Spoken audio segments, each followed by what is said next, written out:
बिस्मिल्लाहिर्रहमानिर्रहीम। मैं हूँ उज़ैर अहमद ख़ान और आप देख रहे हैं अब्लॉग टीवी। और आखिरकार आज भारत ने जो है घुटने टेक दिए है। मोदी ललियाता हुआ मिन्नतें करता हुआ ट्रंप के पास पहुंच गया कि खुदारा हमें चीन से बचाया जाए, लेकिन ट्रंप ने भी आगे से उसे झंडी करा दी और उसने कहा कि वो सिर्फ फरीकैन के माबैन सुलह करा सकता है। मोदी का रोना धोना, कौम परेशान हो गई।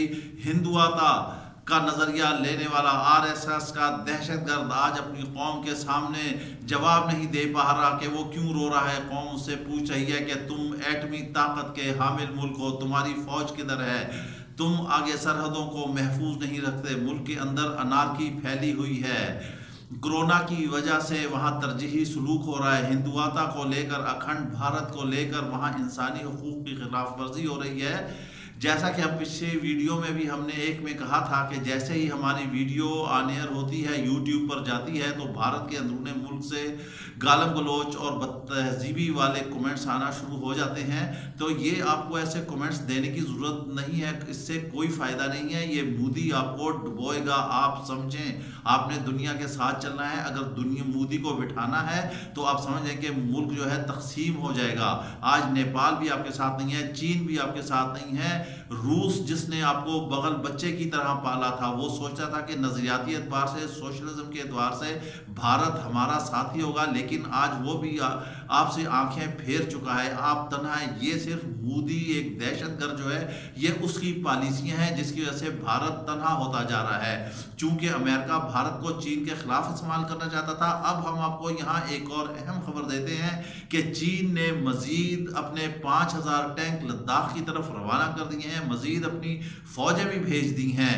उधर से अमेरिका ने एक और गेम चली है। उसने ये कहा है, वहां पर ट्रंप को ये इख्तियार दिया जा रहा है कि वो तिब्बत को तस्लीम कर ले, जबकि तिब्बत और चीन का पुराना झगड़ा चल रहा है। चीनी सदर ने कहा है कि वो अपने मुल्क की इस्तेहकाम के लिए हर सूरत तक, हर कीमत तक जाएंगे।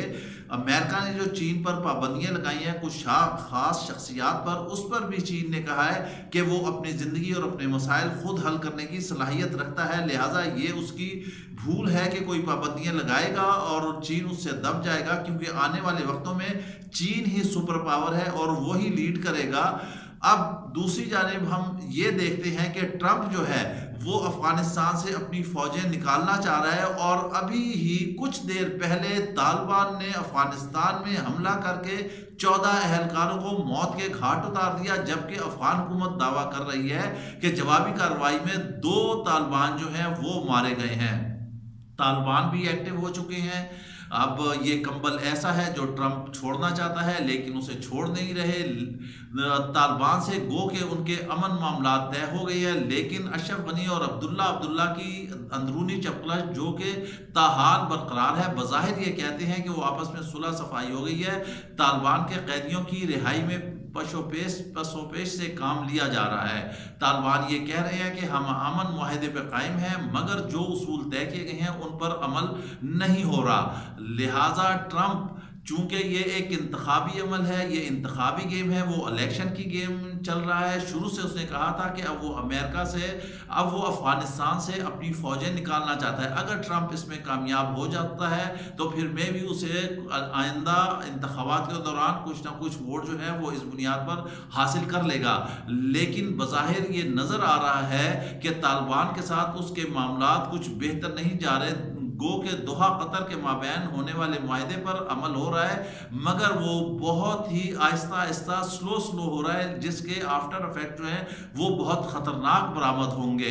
इस खित्ते से अमेरिका का निकलना मुश्किल है और चीन के साथ भी जो अमेरिका गेम चल रहा है, इस वजह से अमेरिका समझ चुका है कि वो कतई तौर पर आगे नहीं बढ़ सकता। इस वजह से उसने भारत को भी झंडी करा दी है। मोदी को 2 टके का जवाब दे दिया है। मोदी का अब वो हालत हो गया है, ना घर का है ना घाट का है। कौम उससे सवाल पूछ रही है, वो जवाब दे नहीं पा रहा।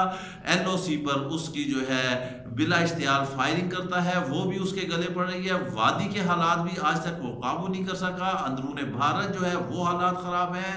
फिर बाबरी मस्जिद पर जो मंदिर का उन्होंने काम शुरू किया है, पाकिस्तान इसकी सख्त तरीन मजम्मत कर चुका है, लेकिन इसके बावजूद वो जारी है। दुनिया आज पूछ रही है कि भारत में आखिर इंसानी हुकूक कहाँ पर हैं। अब चीन ने जो अपनी मजीद फौज उतारी है, वहाँ पे एयरक्राफ्ट गने हैं, वहाँ पे हैवी मशीनरी गन है, चीन एडवांस कर रहा है और उसके फौजियों ने भारत के झंडे उतार कर चीन के झंडे वहाँ पर गाड़ दिए हैं और भारत लगातार पसपाई कर रहा है। इसके साथ ही आप हमें इजाज़त दीजिए, और अगर अभी तक आपने अबलाग टीवी को सब्सक्राइब ना किया हो तो आप इसे सब्सक्राइब भी कीजिए, और हाँ, बेल आइकन दबाना ना भूलिएगा ताकि आपको ताज़ा बताज़ा तज़किए और मुल्की हालात से आगाही हासिल होती रहे। इसके साथ ही हमें इजाज़त दीजिए। अल्लाह हाफिज़।